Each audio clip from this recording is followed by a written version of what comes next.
What's up, everyone? Welcome. It's Thursday. And of course, it's time for another show. I almost forgot I had a show tonight.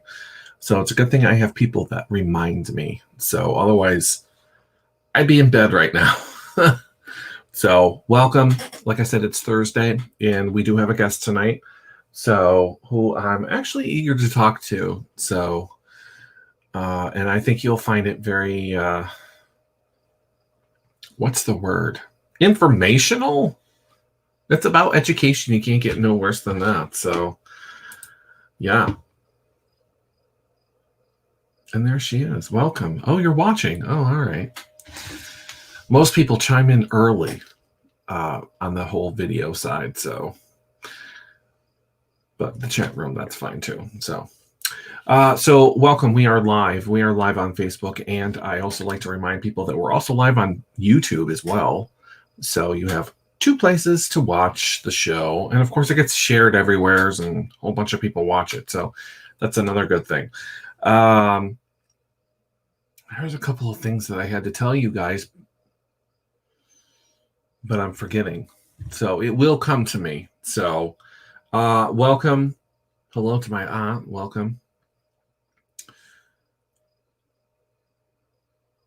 I know we're missing a couple of people, but they slowly realize I'm online, I've noticed. So they will trickle online.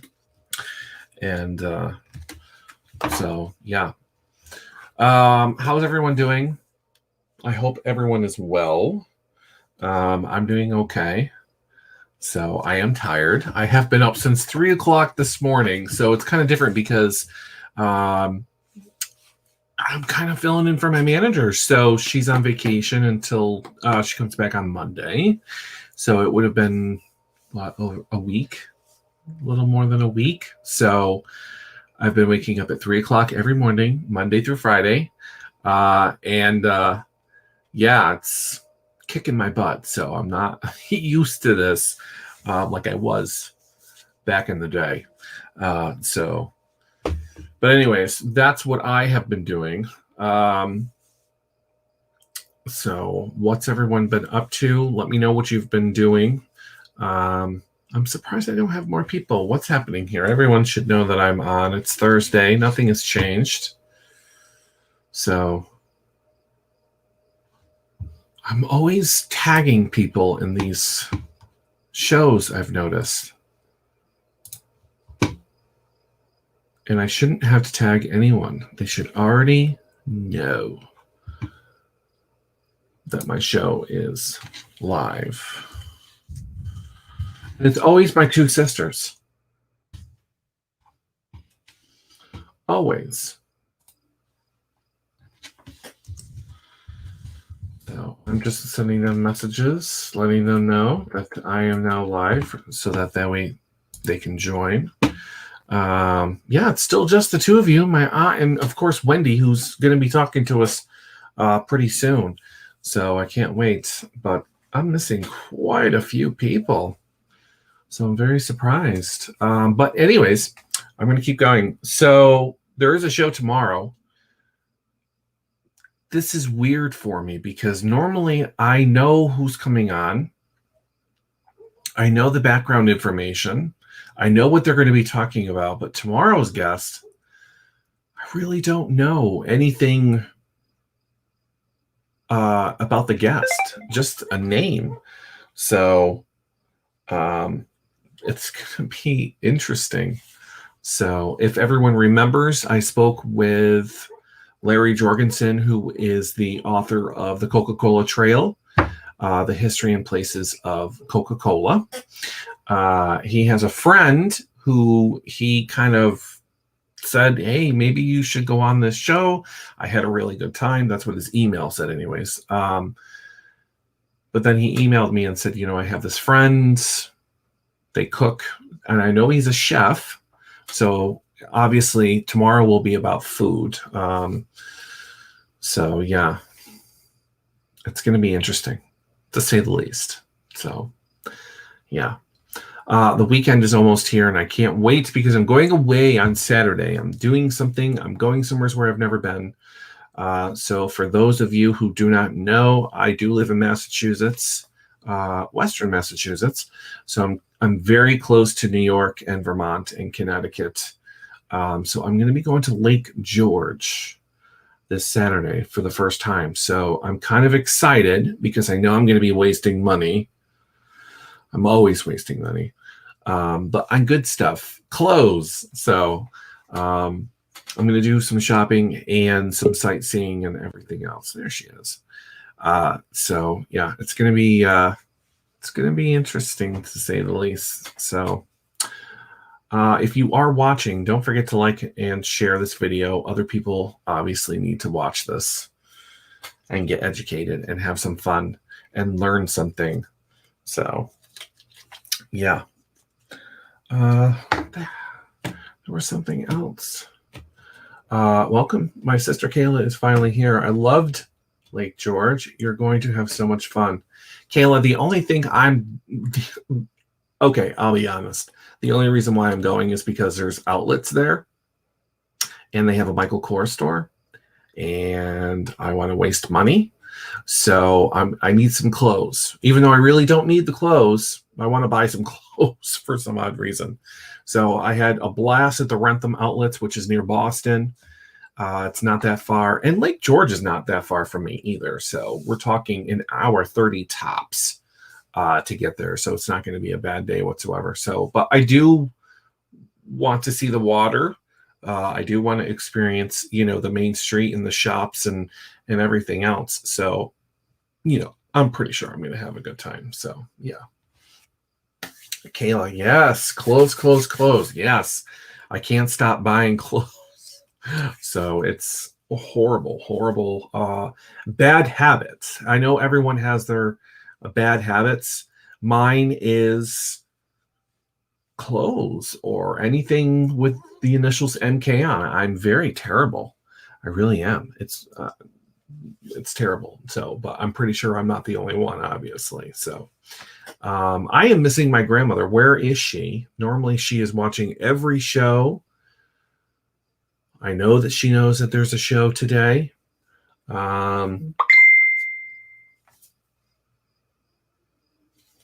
and there's my other sister. Let's see, Kayla, go to the Wax Museum haunted house on the main strip. I don't do haunted houses, so that's probably not going to happen. No thanks. I don't feel like it. So, Wax Museum? I've never been to one of those, so I might do that. That does sound interesting. While we're waiting for more people, I know that I got a message from Daniel Payton, who is an author who watches the show as well. So he's going to be late for those who are usually waiting for him to come into the chat room. So, and speaking of the chat room, depending on how Wendy here is watching the show, she will be able to read the comments as they come in or questions. So if you have questions for her, which I'm pretty sure you will, don't forget I tell you this every time. If I don't see them, hopefully she does.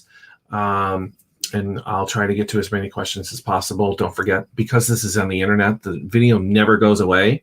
So you're always going to be able to watch it. And if you still have questions 3 days from now, still post them because I see those comments and, I can always forward them over to Wendy if they're a good enough question. So, and you guys do ask some pretty good questions. So you're really engaged, which I like. So hello to Ariel, my other sister. Welcome. Thanks for watching. Yeah. So we're going to be talking about education, teaching, what it's like now that we're going through this COVID mess, and what it's going to be like, what it already is, because some schools have already gone back to school.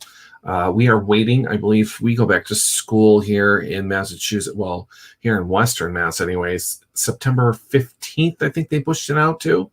I'm not exactly sure if they're doing in school or home or both. I'm not exactly sure. So yeah, it's going to be very interesting to say the least. So we're going to find out. I don't know where she is. I don't know where she teaches, but I'll get that information and see what that state is doing for schools. Everyone's different. So Ashley says it is the 15th. I know it's the 15th. So, yep. I don't have children. I don't have to worry about it. Yeah. So, yeah. Ashley says it's going to start with Zoom online, I guess. Are people still using Zoom even after all that? Oh, she's shaking her head. Yes.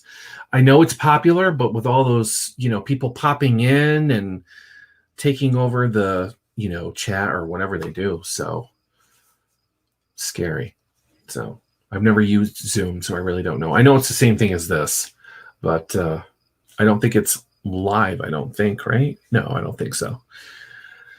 Daniel Payton is still here. Sorry, I can't seem to get this video or any video on Facebook to work right now. Not sure why. Dan, if you can... Oh, you probably can't hear me. If anyone seems to be having trouble with the Facebook video, I've noticed. I don't know what's going on with it. I really don't care for Facebook sometimes. But if you do have problems, your best bet, if you're watching on a phone, to just completely close Facebook, restart it, and come back in and see me. You can do that. So yeah, try that, because I know somebody else was telling me that they had an issue with the Facebook video. So I'm just going to put restart Facebook in case he cannot hear me.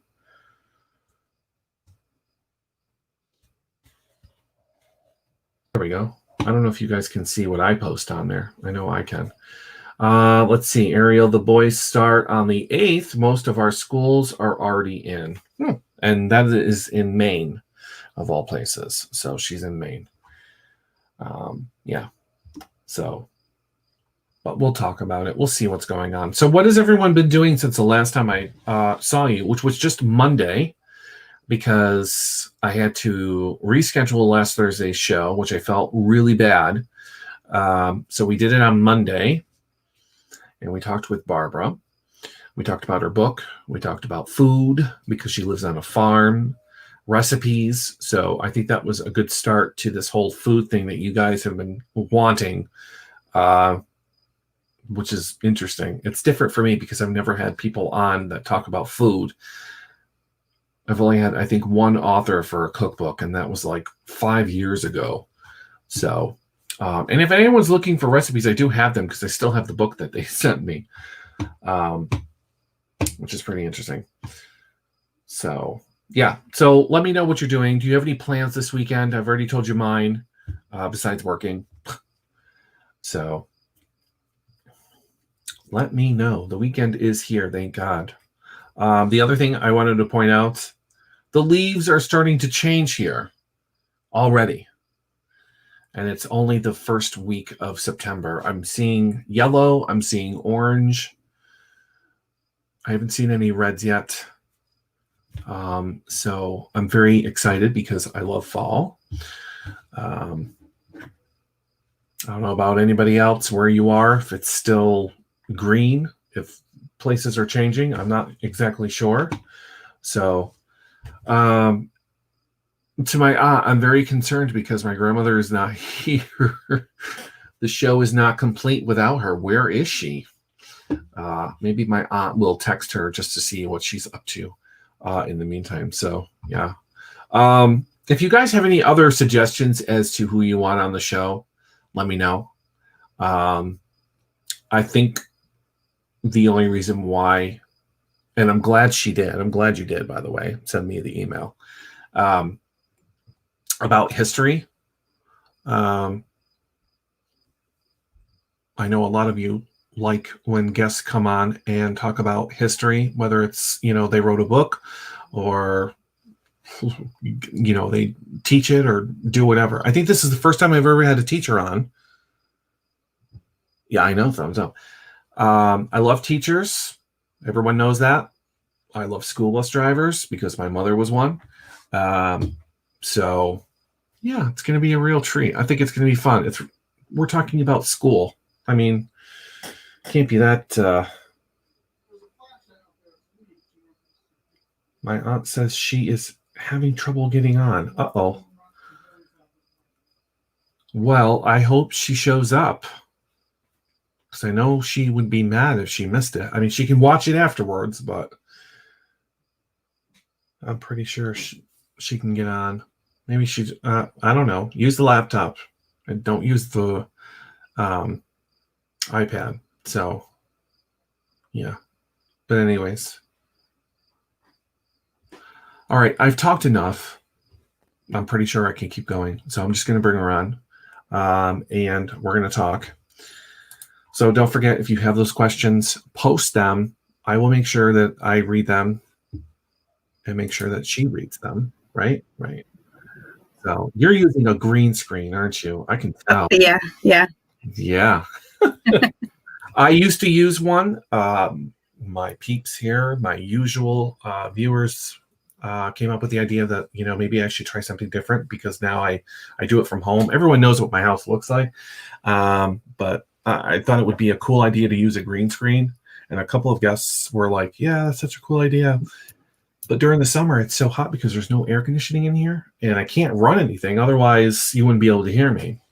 But it would trap the heat between me and the computer. It was horrible, but I'm glad it's working for you. So, yeah, I actually made it myself. So out of PVC pipe and fabric. So that's what I did. I went to Walmart and bought the green. I think it was like, yeah, it was fabric, but it was already, it feels like, not fleece, but it almost feels like a soft blanket or whatever, but I bought them all and I just hang it on string across because I have as you can see, I have a weird ceiling. This is the roof right here. Yeah. So it's kind of weird to put up, but anyways, so yeah. Yeah, it does weird things with my hair, but it's better than what's behind me, so. Okay. All right. Wendy, I don't want to say your last name because I'm probably going to say it wrong. So how do you say your last name? I don't. Oh. No, I'm kidding. It's right. As I stumble over my words, Wawrzyniak, 3 syllables. Wawrzyniak. That's how I teach it to my kids. Wawrzyniak. Okay. And then they're so happy when they can say it. They'll see me the next day and say, Wawrzyniak, right? And I say, yeah, that's it. You got it. So okay, I was close. That I was kind of close. So all right. Any relation to Bruce? Yeah, that's my husband. Okay. I'm like, wait a minute there. I wasn't sure. So all right. Well, school and teaching. I think I had to reschedule you. No, you. Yeah. We were originally scheduled like the last week of July.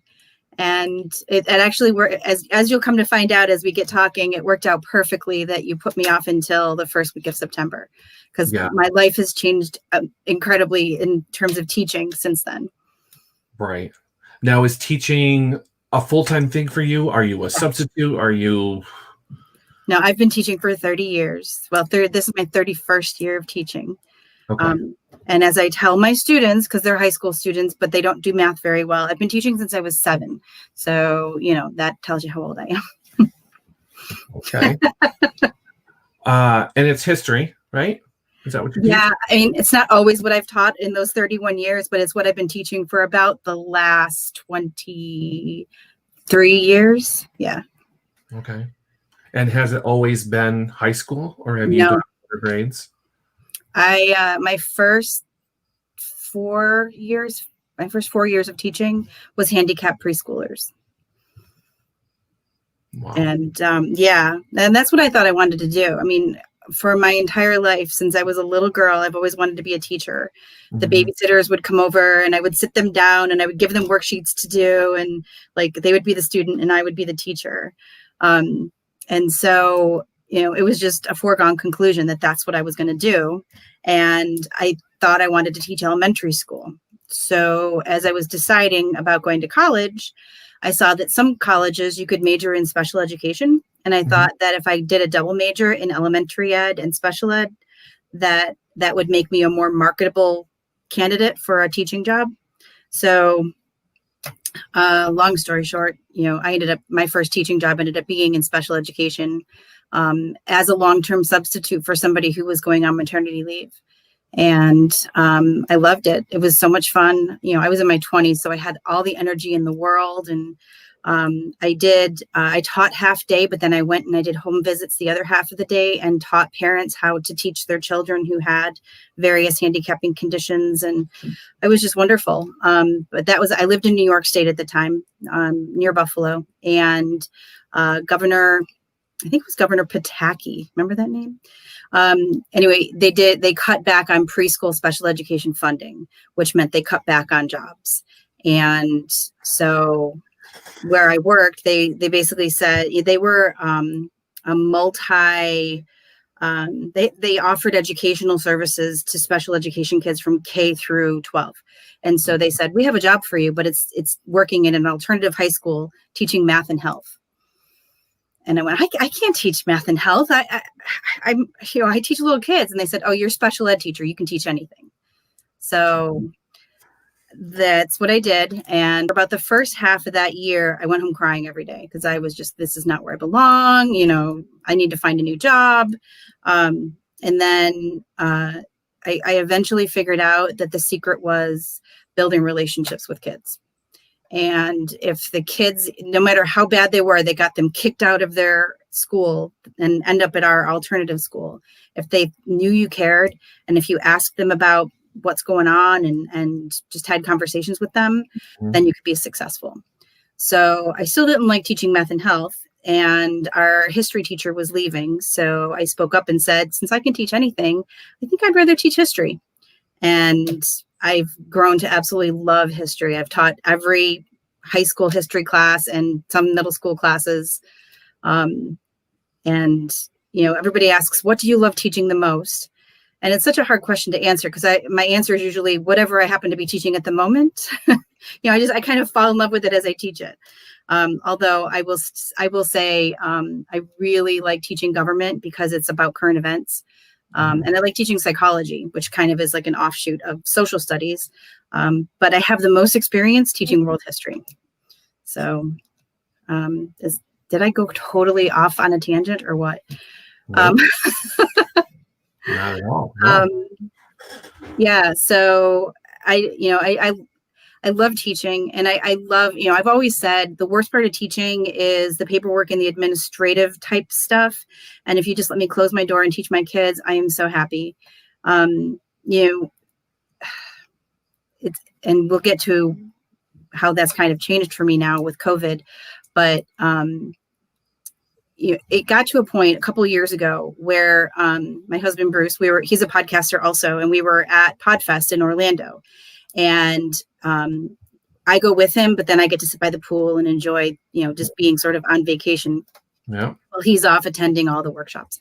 And I was sitting there and I thought, oh, this would be one. It was at the Caribe Royale, and they have these beautiful waterfalls by the pool. And I just want to do that. I want to do a job where this is what I can work by the pool, where I can sit here on this lounge chair and just type away. And so I came up with this idea for, I guess, I don't know if it's a side hustle or a future business idea that I've been somewhat pursuing, especially with COVID, called The World is Your Classroom. The idea being that you don't have to be in school to learn, right? No matter where you are or what you're doing. If you're interested, if you're engaged, you can learn whatever you want to learn.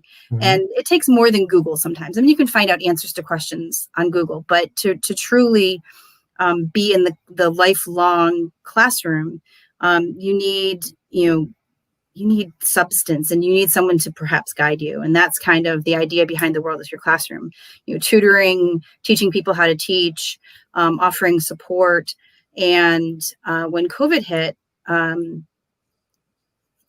want to say it was maybe like in May that that I had the opportunity to start teaching online outside of my normal job to kids all over. I mean, there's kids all over the world on this platform, but I've been teaching kids all over the United States. And interestingly enough, my most popular class so far has been a time management class, which makes complete sense to me because when I was teaching at the end of last year, I was surveying my students, what is the number one thing that keeps you from being successful doing e-learning?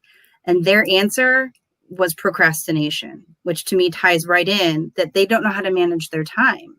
So I created this time management class. I did all kinds of research, and, I'm no expert on time management, and I'm not always great at it myself, but to me, teachers are really good at teaching things that they don't necessarily know a lot about if they know how to go about teaching it, how to provide the skills and the information that kids need. So I've been doing that when I'm not doing my normal school. I did that over the summer, taught on that platform and a few other things as well. But it's been fun. It's just a different way to do things. And so, we use Zoom, but Zoom has come a long way since last spring. They've had a lot of updates, and it's much more secure now. So when I'm teaching on Zoom, kids wait in a waiting room, and they don't wait with each other. Like at first, they used to all be in the same waiting room together, which was just a recipe for disaster. But now when you're waiting in the waiting room, it's just you. And I have to approve every person that comes in. So unless it's somebody who's masquerading as one of my students somehow, then they got my Zoom room ID number and password. It's really few and far between that we have Zoom bombers anymore. You kind of get used to it. And it's just, to me, the hardest part about teaching on Zoom is remembering to look at the camera and not at the people, it's down at the screen. Yeah. I've noticed watching, when I've been doing this for 6 years, and not the video part of it. So, because when I first started, I was doing online radio. The guests would have to call a phone number. People would still be able to hear it, but you'd have to click a link, go to a website to hear me. And then, the co-host, when I had one, she kind of was like, you should do Facebook Live while we're doing the show so people can see. And I'm like, I really don't feel like doing that. Here I am. And then when I switched to my own show, I was like, I might as well just do video. Not a lot of people are doing the whole video thing. And of course, COVID hits, and now it's the new thing. It's the new norm. Everybody's doing it. Yeah. So I'm kind of glad I jumped on beforehand. So yeah, I don't know, it's different, but I'm glad that Zoom is really changed, because it was a little sketchy there for a little while. So, but that's good that they made those changes, that you have to approve everyone and stuff like that. So, because I'm not really familiar, I know what Zoom is, but I didn't know exactly how it worked. So, yeah, so that's a good thing. So now COVID has hit, schools are going back. Obviously you're back to work? Yeah, I'm working, but I'm working from right here where I'm sitting right now. Yeah. So I live in Florida. And our governor has been quite adamant that every school, with the exception of like the schools down by Miami, where the numbers are still ridiculously high, but every school would have the option to go back to brick and mortar by August 31st. So long story short, our school district has 3 options. Kids can go back to brick and mortar school. Kids can do e-learning, or kids can do virtual learning. So brick and mortar is it is what it is. You go back full time and you wear a mask, and you try to practice social distancing. E-learning is you sit in front of Zoom at specified times every day to meet with your teacher in that class. A colleague of mine who's doing e-learning, she said that she's basically on Zoom for 20 minutes, 6 times a day, and then uploading work for her kids to do on their own. And so that is, they have to be there to be marked present, attended, whatnot. And then the third option, which is virtual learning, is like 100%, 97% at your own pace. Like, here's the curriculum, here's the order that you have to do it in.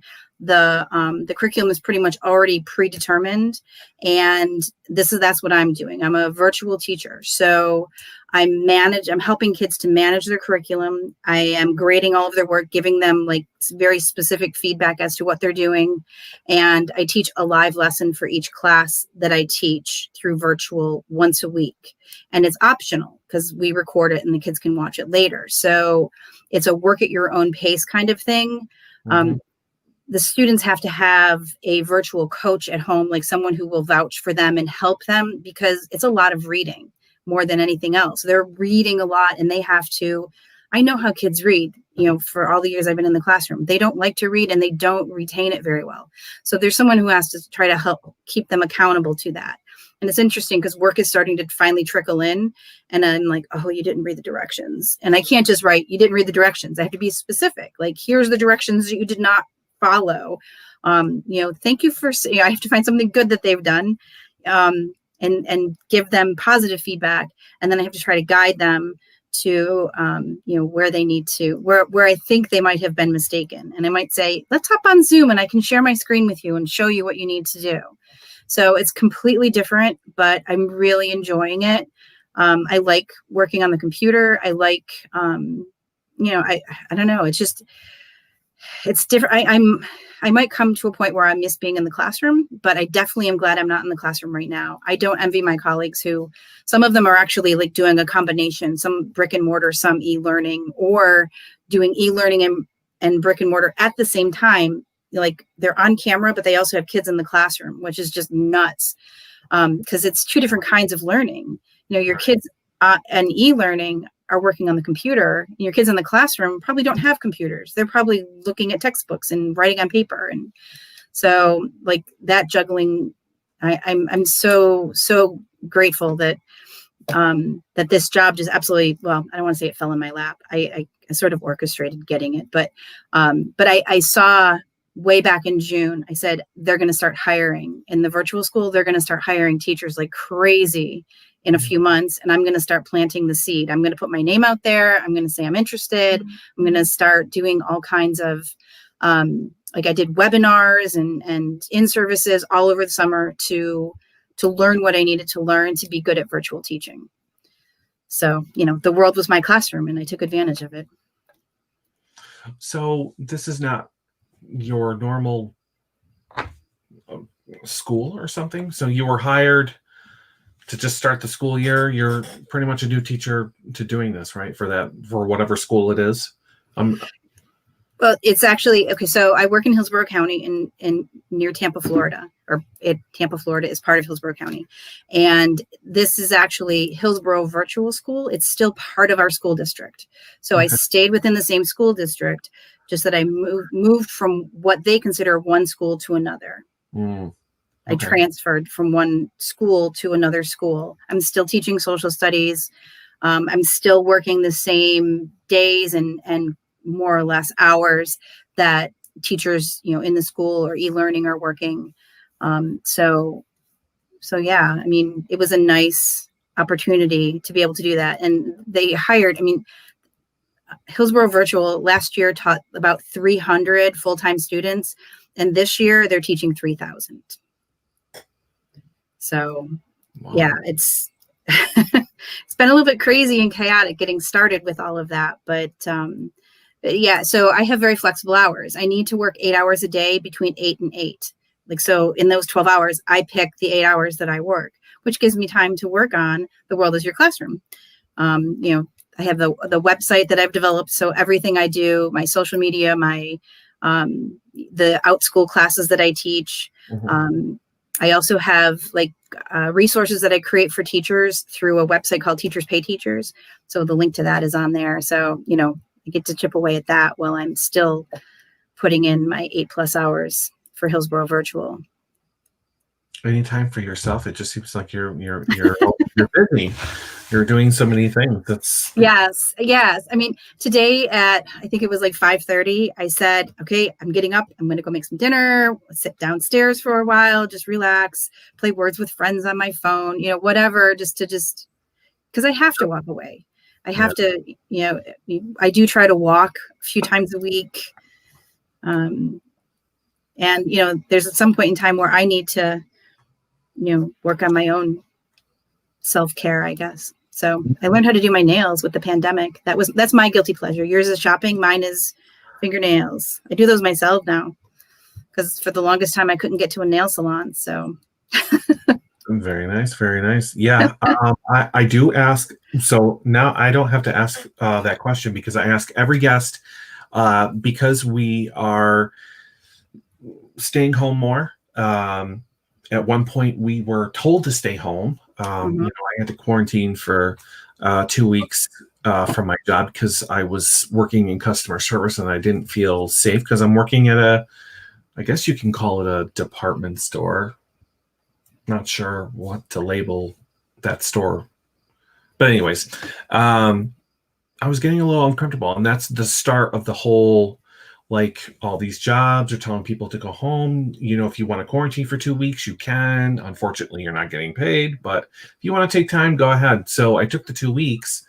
And then I just decided to ultimately leave and stay home for the summer, which was actually nice. I've never done that in my entire life. I'm pretty sure a lot of people felt the same way. So yeah, but then I picked up habits. So the shopping. Oh, I've had a lot of authors on my show. I've read a lot of books in the past. There have been times where I just don't have the time to read people's books and they're coming on the show. I just don't have it. But I'm a nonstop reader. That was something that I picked up because I had nothing else to do. The stores were closed. You couldn't go anywhere. You couldn't go out to eat or anything. And I'm sorry, I'm not out doing the whole outdoor dining because around here, when I went to, I think it was like 99 or something, everything was in to-go containers. The cups were plastic Dixie cups and you're sitting out in the parking lot and around plastic table. It was horrible. So I'm like, yeah, no, I ain't doing this again. So I started reading. I'm well over 100 books so far. wow. But they're not like novels or anything. They are. It'll tell you on Kindle that you have 3 hours to read this book or whatever. So Yeah. that's my pleasure. And then of course everyone was shopping online. Yeah. So yeah, packages were coming pretty much every day. Just things I wanted and didn't really have time to go out and really get. So yeah, but I'm thankful everything is like opening up here in Mass. So. Yeah, So, our governor has seen to it that things are open. I mean, he's very much about, yeah. getting everything open again. And I think today he even had some kind of a conference where he talked about, like right now, I think it's at 50% capacity at restaurants and whatnot. Mhm. And I think he was talking about making it possible for even more people to be able to go in at a time. Yeah. So I don't know. The thing about COVID that worries me is I know that the numbers are somewhat inflated, or they make a big deal out of it, and it's kind of similar to the flu. But to me, it's more about the possibility of the after effects. Like these people who have survived COVID now have diminished mental capacity, or that stuff kind of scares me. So I just try to be as safe as possible and try not to be a hermit. I got to get out once in a while I know. and whatnot. But it is nice. Like to me, it's not like I'm not seeing people because I see people all the time on Zoom. This morning we had our social studies. We call it a professional learning community. It's very common in education now that teachers meet with each other and talk about best practices and support each other. So, all of us meet and talk and, we get through business and then it's like, how is everybody doing? What's going on? What's new? And so there's still that social aspect without, worrying about catching anything other than a headache from staring at the computer screen for too long. Yeah. I don't know if I could. I'm pretty sure that I have, but just sit there for 3 hours and stare at a computer screen. I'm not sure that I would be able to do that like every day. I don't know. Yeah. Well, I mean, anybody who does it, I think they pretty much learned that you need to get up like every hour, even if it's just to walk to the bathroom or to, grab something to drink, or you can't just stay sedentary all that time or your body starts to hurt from being like so lethargic. So right. I do try to, I don't know. When I first was doing e-learning back in the spring, I was actually setting a timer on my phone to make myself get up and move, because those first few days, it was very different. And it's funny because every year, the first week back to school, I lose my voice practically because I'm not used to talking over the whole summer. Like I haven't talked. And then, eventually my voice gets used to being used all the time and using my teacher voice. And this year, it didn't happen, except that it sort of did with teaching on Outschool. I was teaching a couple of classes that were pretty lengthy, or it was enough in a day that I thought, oh my gosh, I'm getting that thing that I get when I go back to school in the fall and I lose my voice. But yeah, I mean, teacher problems, #teacher problems. Yeah. How many, what do you want to call it? Sessions, classes? How many do you do within that 8 hours? Well, right now, for this year, I'm assigned to teaching anthropology and world history. Okay. The anthropology is like the number of kids in the class is like one class, but my world history kiddos are like, I want to say I have 175 of them. So it's, it's not that I'm teaching classes throughout the day. It's more like I'm talking on the phone, I'm texting, I'm emailing, I'm grading work. And then, once a week, I'm teaching a live lesson to any kids that want to show up to it. So, it kind of varies depending on how much work is being turned in, because I have to grade it and give feedback on it within 48 hours. So if I have 100 kids turn in an assignment on one day, I have to finish all of those 100 assignments within 48 hours. Whereas when I was in my own classroom, I could put it off. I'd be like, oh gosh, guys, okay, you're going to have to wait until Friday at least till I get this to you. Okay, now it's going to be Monday. I'm going to work on it over the weekend. So, there's definitely more strict parameters to doing that. But, it's just, I think every time I change what I teach or how I teach, it just makes me a more well-rounded teacher. And one of the things that I did back in the spring was I wrote a few blogs, but I started writing a book, which in my mind I finished. And then I gave it to my husband, who's really good at like editing things, to read. And then he gave me some corrections to make. And then I dropped the ball because I just never went back to make those corrections.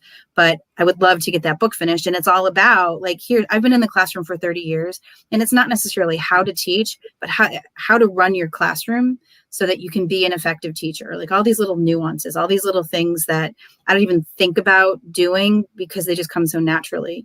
So like in my mind, even though I'm sitting at a computer doing things very differently, I'm still in my mind trying to impart wisdom and knowledge and life lessons, right? Like to me, I love history and I love to tell the stories of history. And get me talking about Henry VIII, or get me talking about the plague, or get me talking about the French Revolution, whatever. I'll keep going. But I want my kids, and I said this about my own 2 biological children, I want them to be good people. Like more than anything, I want them to know what's going on in the world and to treat people decently. And, I don't know, it's corny, but that's just where I come from is it's so much more important that you treat people well and you know how to be a decent human being and a decent citizen, that you understand your rights. Maybe it's why I like teaching government, that you understand your rights as an American and how to exercise those rights. It's more important to me than knowing what year the Magna Carta got signed. So. Very interesting. So if a child, I'm still trying to figure this out because I know there's a lot of parents out there that rather not send their kids to school. I don't want you to catch anything. But then again, I don't have the money for an iPad or a computer. Is Florida doing anything about that? Or is it, if you don't have the means, you are going to have to come into school because you need to be taught some way? No, we actually, and it's handled district by district. So in our school district, if a child is eligible for free or reduced lunch, they can borrow a computer at no cost for the year. Oh. And I know when we first went on to e-learning that the two companies in the area that provide internet Wi-Fi were doing that at no cost as well. I don't know that they've continued that or not, but there's also a lot more that's open now so that you could, utilize the Wi-Fi wherever. Right. And so that would be for the virtual kids. They can borrow a computer through Hillsborough Virtual.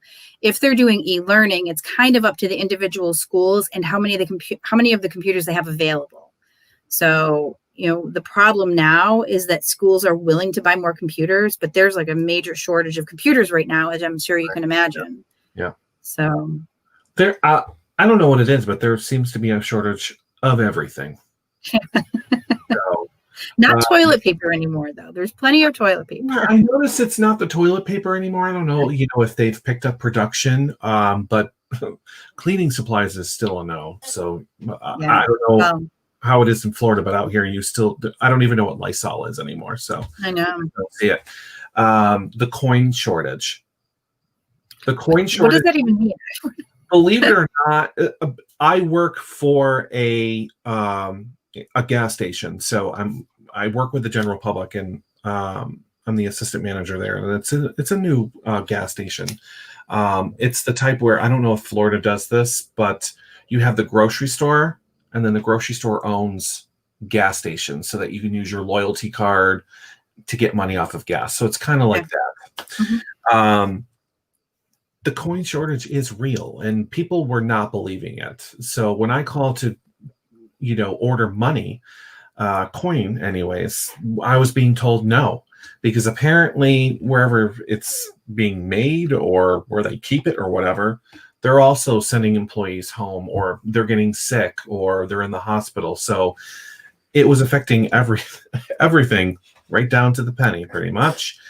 So it's real. And just certain things, when you order things, it's not available anymore. I've noticed. So in a lot of like food companies, because I sell a lot of snacks and Hillshire products and stuff like that to go, I can't order them anymore. They just don't come in. So we always joke and say, there's another shortage. So yeah, it's gotten crazy. So I don't know. 2020.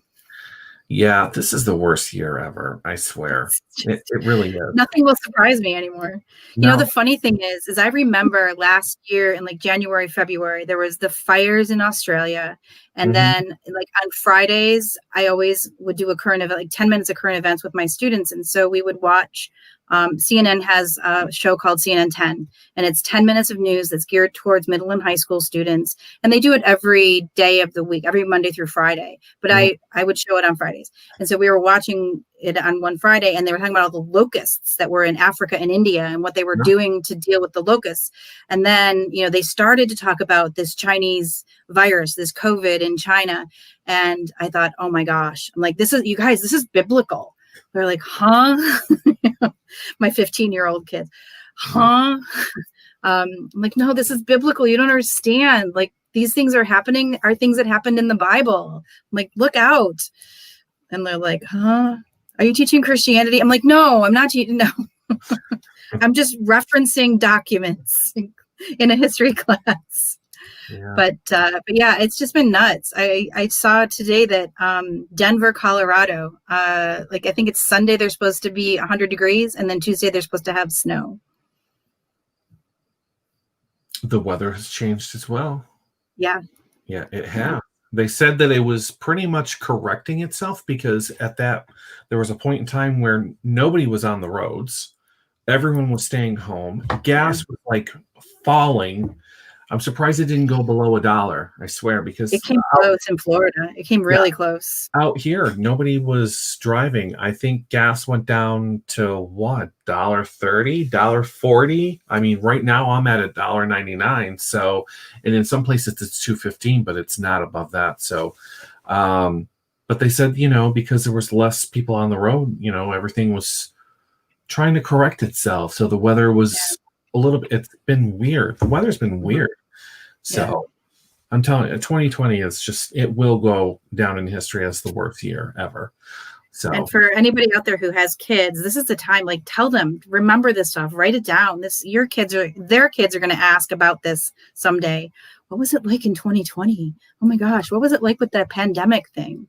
So, that's an example of the world as your classroom, right? This is such a learning opportunity. When we talk about, being under quarantine and wearing masks, and you go, hey, listen, like in, what was it, 1918, the Spanish flu came, and they were wearing masks, and they stopped wearing masks because they got sick of it, and there was a second wave.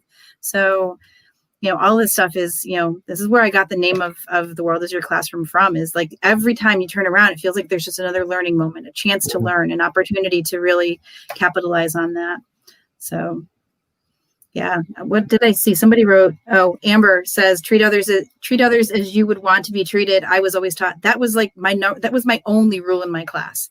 Treat people the way that you would want to be treated. absolutely. And make sure that teachers can teach and learners can learn. Those are my 2 rules in class.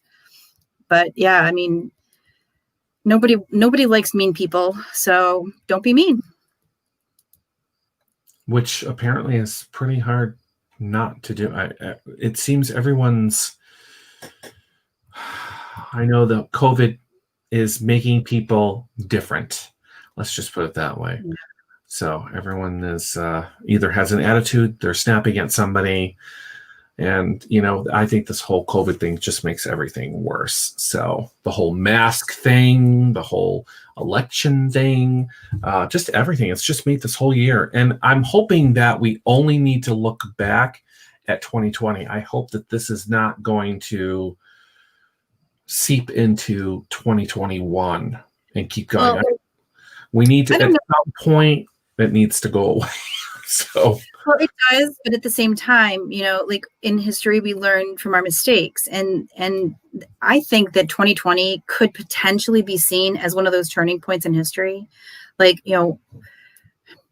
usually we look at turning points as like blocks of years. The Industrial Revolution was like 50 years or 100 years, and that was a turning point. So perhaps this is the beginning of another turning point where, and to me, I see it more as a technological turning point than a mean people or wear masks turning point.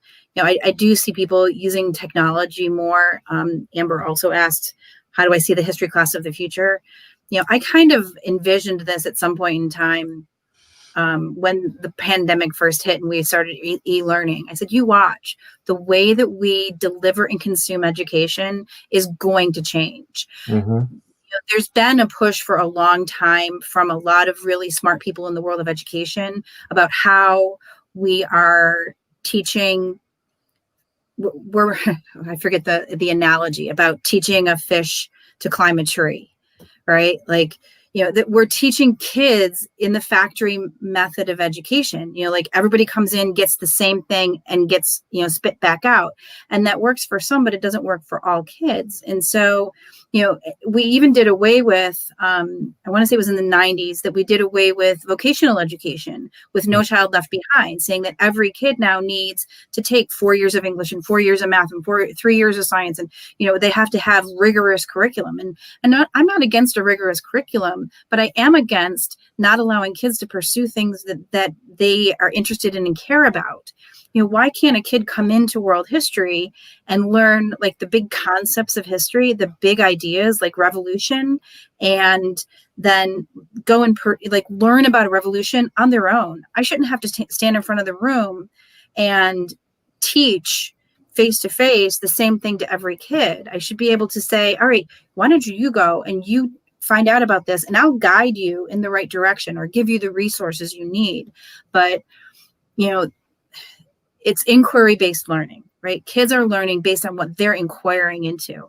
We can still teach basic skills in a way that allows them to learn the things that they want to learn. And you know what? We still need welders and we still need auto mechanics. And, even though a lot of those jobs can be done by machines, we need specialists in those areas. So we need people who still get the training in those areas. We need to bring back vocational education. Yeah, absolutely. Yeah. Yes, Kayla, I will finish my book. Right now I'm a little bit busy, but yes, I won't let it go.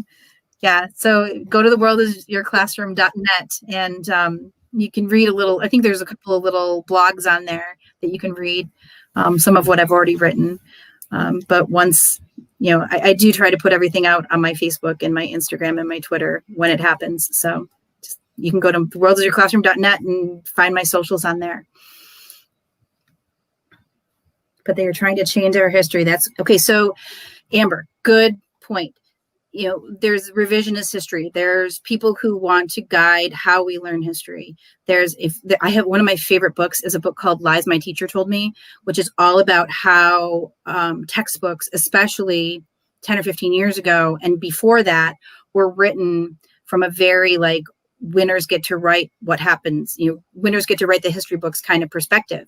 So you weren't hearing about you were hearing about Columbus, the hero, but you weren't hearing about the Native Americans and how millions died as a result of Europeans coming to the New World. So if you teach kids the skills they need to be historians, to be amateur historians, and that's what I tell them, you guys I'm going to teach you how to be a historian. I'm going to teach you how to take a document and analyze it. I'm going to teach you how to look at a document and look for bias and look for point of view. Is this person a reliable source or not a reliable source? Does anybody else say the same thing, or is this the only person who says it? So it's sort of an AP history curriculum, because I have taught AP World History that teaches kids how to be historians and not rely on what's in the newspaper or what's on CNN or what's on Fox News, but to investigate themselves. Facebook's fact checking, iffy, but there's enough information on the internet that you should be able to find varying sources that corroborate the same information. So to teach them to be lifelong learners who can analyze the information that they're taking in, rather than just to believe it because it's in a textbook or because a teacher says it. I'm not, most teachers are good, wonderful people who try to walk that middle road. And try to play devil's advocate, both ways. You have to. But some of them, they're going to give you one side of it and try to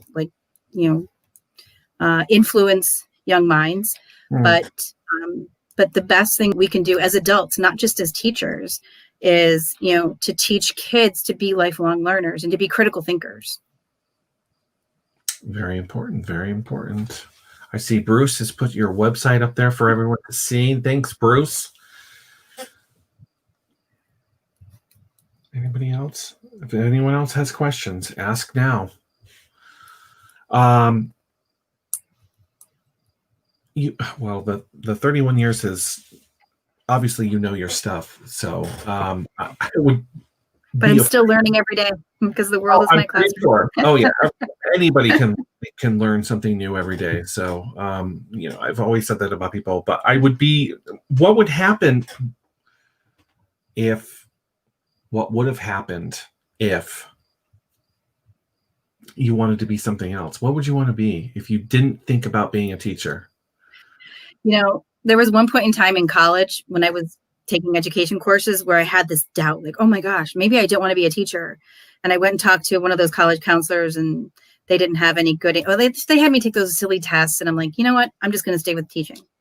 So not too long ago, Bruce and I have been married now for 4 years. We've been together for a little over 6.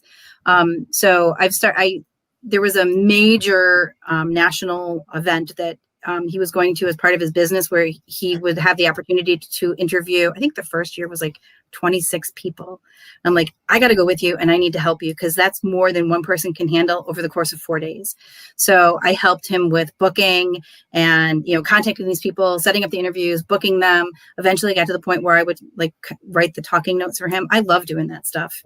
So I don't know what that job title would be. Not personal assistant, because they do anything. I don't want to go shopping for him, although I do. But yeah, that was fun. I got to stand 5 feet away from Ed Sheeran because of that. So yeah, that was cool. But I'll still do that for him once COVID is over and we can go back to those events. And, I'll take 4 days off in January to go to Anaheim. And yeah, not this year, because it's already canceled, but eventually. That's the other thing. My vacation is pretty much canceled. Yeah. So I'm very sad about that as well. So, COVID, because I always go on vacation. I go to Florida every December. I stay on Disney property and I love it. I'm usually there for 10 days. I've been doing it for the last 4 years. I've been married anyways. And this year's just, it's thrown a wrench in everything. And I know I'm not the only one. I'm pretty sure there's other people that, plans have been just squashed because of it. I know they're not closed. I can technically go. Yeah. But they've changed everything and it's not going to be the same. I don't mind wearing a mask. I don't mind flying on the plane. But they've just changed too much and it's not the same anymore. So I've decided not to go. So now 2 weeks that, technically I'm still off. Maybe I'll go to work. I have no idea. Or I'll just stay home for the 2 weeks. So. Right. Read all those books that you have stacking up in piles. Yeah, I know it. Shout out to my department head, by the way, Brian Ayers. Thank you. He's awesome. He left, so I had to leave. Oh, there he is. It just came through. What are your thoughts about your old DH at Brandon? He's probably DH is department head, and Brandon is the high school that I used to work at. Awesome. So yeah. Go Bolts, by the way. That's for you, Ayers. Lightning, Tampa Bay Lightning. Sorry to the Boston Bruins fans, but we won. There you go. That's what I do for fun. I root on the Lightning and the Rays. Oh my goodness. If anyone has any other questions, ask him now. My grandmother was here. She probably asked some questions, but yeah. Grandmas are good like that. Yeah. Well, she's got to watch every show. And if she notices that, like my aunt is not on or my sister's not there, she'll be the first one to message people. He's on. Where are you? So she's very supportive. So, and I just recently saw her too. So, and because of this whole COVID thing, because one certain point you couldn't travel into another state unless it was green, or you'd have to, be quarantined and everything else. So, and that's another reason why I'm not going to Florida, because that's one of the states that my company is like, yeah, no, if you go there and you come back, you're staying home for 2 weeks. Yeah, we're top 3. I might as well just take the whole month of December off then. I'm already gone for 10 days, then add another 14 days to that. So it's like, I can't risk not working, unfortunately. So, yeah. Understandable. Yeah. And my grandmother does love history. So, and she was very excited for this show this week. So she can watch it. Good thing it's available on demand, so she can watch it. Yeah, absolutely. So what's that question? Oh, what's my website? My website is theworldisyourclassroom.net. I just made that up. So, got to push the website. Absolutely. So besides the website, there's other places people can find you. I know that you spoke about it, like social media and stuff like that. Yep. So you're on Twitter, I noticed. Instagram, Twitter, and Facebook. And all of the links to it are on the website. It's just easier that way because they vary slightly in their handles. So theworldisyourclassroom.net. Absolutely.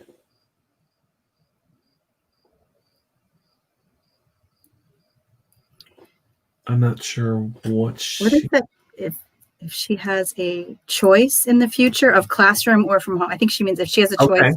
Okay. Teachers can do that. They can figure out what people mean when they when they have typos. Oh, right now I would say I would stay at home and teach virtually. Ask me again in 6 months. Right? I mean, it's still new. I've only been doing this for a month.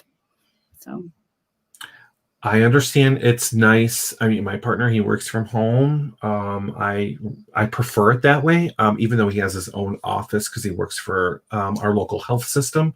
He's a coder.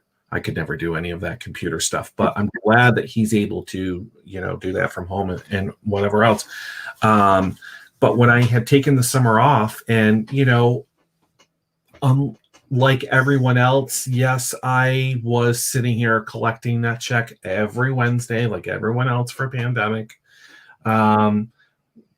which was part of unemployment. The thing with me is I was smart. I kind of saved it. So it kind of worked in the long run. But anyways, I couldn't sit here anymore. It was driving me crazy. Yeah, I have my reading. I can go outside. I can enjoy, the weather, not have to worry about it.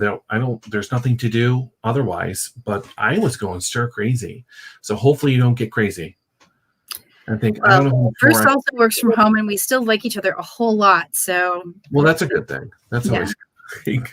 But what did I do? The end of May, and then I just started working, I think the end of July, I think I just started. So May, June, July. Yeah. Actually, it was I think it was like the beginning of August or something like that. But I was just going crazy. I couldn't do it anymore. So, but yeah, what you do is fun. So I'm pretty sure you'll think of different ways of teaching and everything else. So that's very important. So thank you.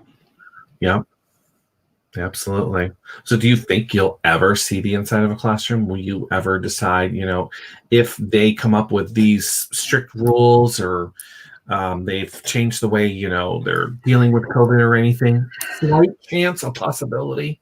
I'll tell you what would get me back in the classroom, maybe. If they said you get to teach AP World History and AP Psychology again together at the same time. That was my best year of teaching. Like 7 years ago or so.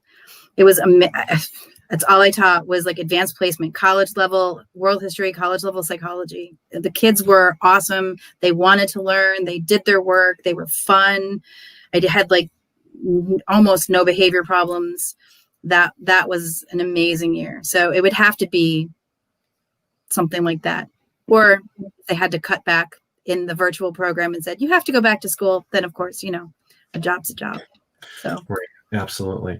And when you do these classes, and when you do these classes through Zoom, so I mean, are you looking at like 27 students, sitting there and they're all watching you? You can interact with them, and that's how that's working. Yeah. Okay. Because I know before they were talking about doing, you would record yourself or something, and then they could watch you, but it wasn't live.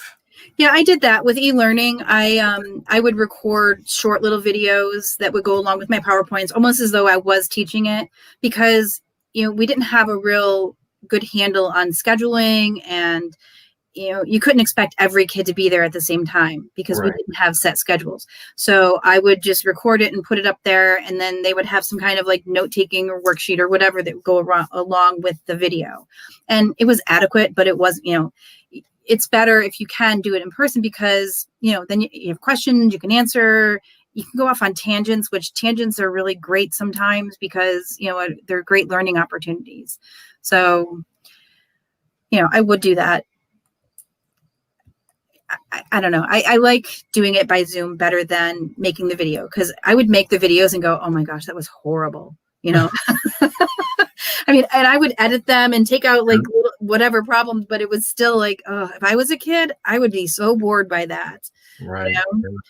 So if I have somebody there who I can at least like see that they're paying attention or even that they're getting bored and go, hey, am I boring you? What's the problem there? Or get off your phone. Because that'll happen too. Or you'll hear the little clicking of the keyboard. I can hear your keyboard. Oh, I'm sorry. Don't mute yourself now. Keep yourself. So it's a different kind of management, but it's interesting. I'm trying to figure out how, because I know that a lot of parents were worried because if it's not in person and you have to do this all online, if my child's not understanding the work, they can't, they're not there. They can't go up to the teacher and say, I need help or I don't understand this or whatever. Are you worried that children now are not gonna not get it, but understand it or do the work? Yeah, I mean, it's definitely a possibility. And that's why, we do the live lessons so that they can ask questions. Or some teachers have, and I haven't done it yet, but it's a possibility. They have office hours where it's like, all right, I'm going to be on here, on this day, from 12 to 2. And if you want to just pop in at any point in time to ask for help with an assignment, I can do that. The only problem that I see with that is that sometimes kids don't ask for help when they need it. And if they're in my classroom, I can see that, they're acting out in such a way that I'm like, okay, you don't understand this. And that's why you're acting all crazy like this. So let me refocus you and get you, try to explain this. But with, virtual ed, they have to be responsible for their own learning, and or their parents do, which can be a real challenge that, we figure it out as we go. We're like, all right, so this seems to be the problem. What can we do to solve it? We can't be proactive with everything. Sometimes we have to be reactive. Absolutely. Makes sense.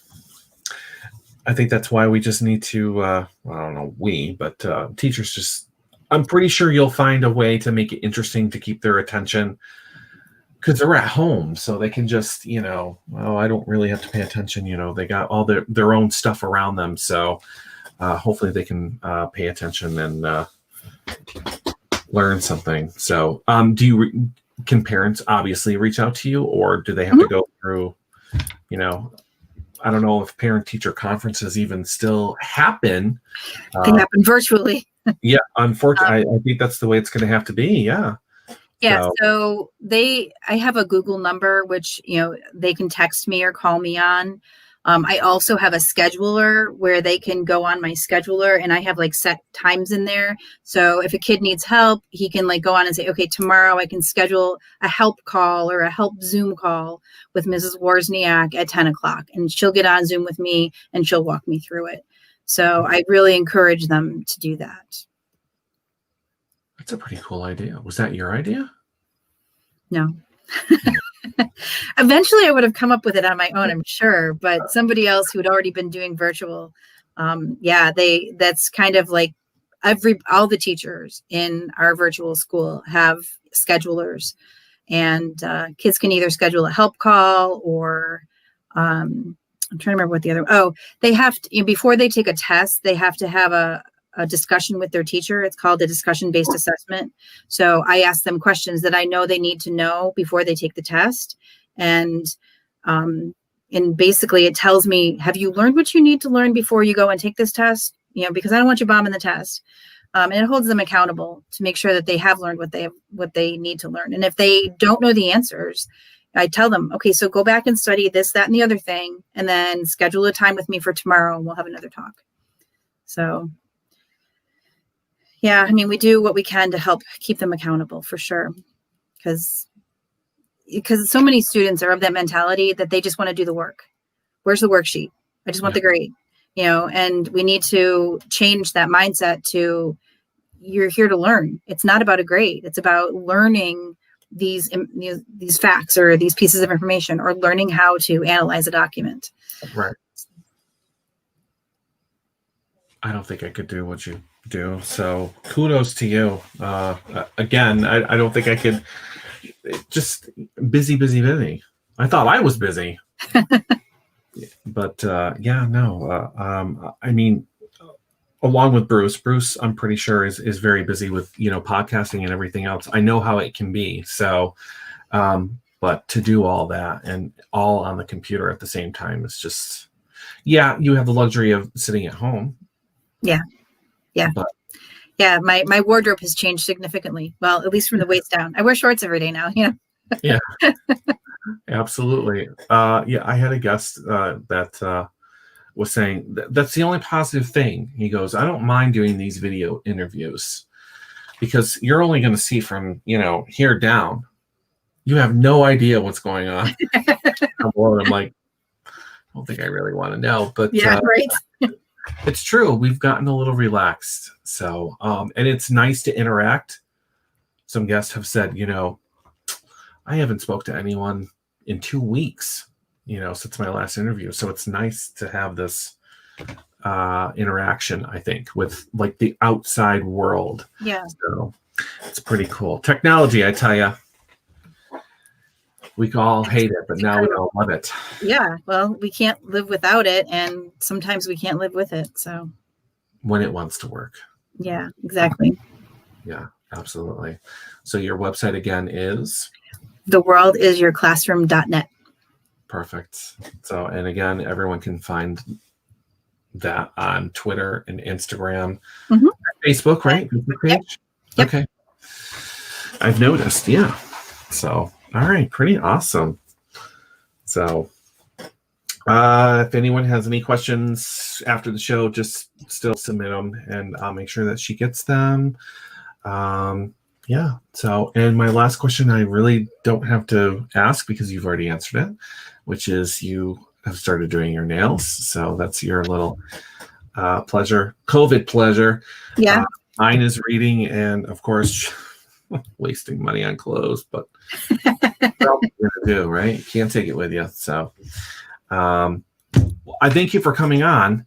Thank you for having me. I'm surprised that Bruce didn't suggest that you come on. He suggested the last 3 guests for me. Well, he's the one who forwarded me the email about looking for guests, and so I took it from there. So, I mean, he is my biggest fan and my biggest public relations person. But yeah, he put it in my lap. I'm glad he did. Yeah, because I think I've dealt with him before, as a matter of fact, because we were reminiscing with one of my past guests, Deborah Yates, and because I've spoken to her, God, it was probably 4 or 5 years ago, but I remembered her and I remembered the book. So, and she remembered who I was, and I could have swore I was talking to Bruce back then. So yeah, well, I mean, I saw the email was forwarded to me, and of course, the person's like, I don't know, because I thought you were looking for just like history, but she's a teacher, and I'm like, that could be informational. I'm pretty sure we're going to be going back to school. I don't know how it's going to work, so let's find out. At least for the great state of Florida, that is. Yeah. Yep. But it pretty much is everywhere. So, yeah, I thank you for coming on. I'm pretty sure whenever you finish that book, I'll have to have you back on. Okay. And I think I'm going to give this whole school thing some time, and then maybe I'll check back in with you and see how everything is going. Okay. Sounds good. And go from there. So, yeah. All right. I will make sure to post your links on our page. So if people have any additional questions, they can just go straight to you. Great. And ask you. So thanks again for coming on, Wendy. It was a pleasure. Thank you very much. I've enjoyed it. So that is it, everyone. So I don't know what you're doing, but don't forget there is a show tomorrow. Like I said, it's a friend of a friend, and I don't really know who the person is, but we're going to find out tomorrow, and it's all about food. So we're going from classroom to food in all the same week. So everyone is saying it's been a fantastic show, great show. Of course. When is that? So, all right. But that is it, because I do have to get up at 3 o'clock in the morning, which is why I'm still drinking coffee, because it's going to make me crash. But yeah, that's pretty much it. So, all right, I'm out of here. I got to go. So again, thank you so much, and we'll be in touch. Great. I'll have you back on, most definitely. Okay. So, all right. Thanks a lot. Thanks so much. All right, everyone, that is it. So don't forget, go to the page, which you're probably already on, unless you're watching at YouTube. You can like, share, do whatever you need to do. Again, thanks, Bruce, for having your wife on. It was a pleasure talking with her. Keep me in mind.